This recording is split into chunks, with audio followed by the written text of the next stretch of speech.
तर काल गणेश जयंती होती, मग मिस्टरांनी मस्त फळे वगैरे आणले होते, उपवास होता ना काल त्यामुळे. मग इथे संत्र्याचे साल वगैरे काढून घेतले आणि ते साल आहे ना मी फेकून नाही देणार, त्याचा काही ना काहीतरी यूज होणारच आहे. तर त्याला वाळवायचे आणि बऱ्याच जणांना माहिती असेल त्याची पावडर वगैरे बनतेच.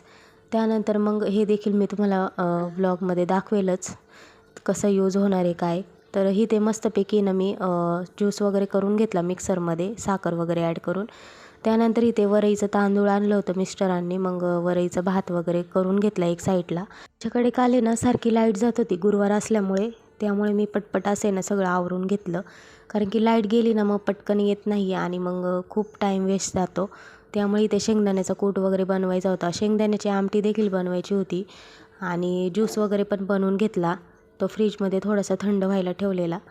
त्यानंतर इथे शेंगदाण्याची आमटी देखील तयार आहे. तर मी मस्त ॲपल वगैरे खाऊन घेतलं तोपर्यंत, कारण की भूक आहे ना कंट्रोलच होत नाही मला. तर इथे ज्यूस वगैरे बनवला होता थोडा थंड झालेला, त्यामुळे मग थोडासा वरईचा भात आमटी दोन्ही तयार होतं. छान असा फराळ करायचा होता. तर असं होता आजचा व्लॉग. भेटूया नेक्स्ट व्हिडिओमध्ये, तोपर्यंत बाय.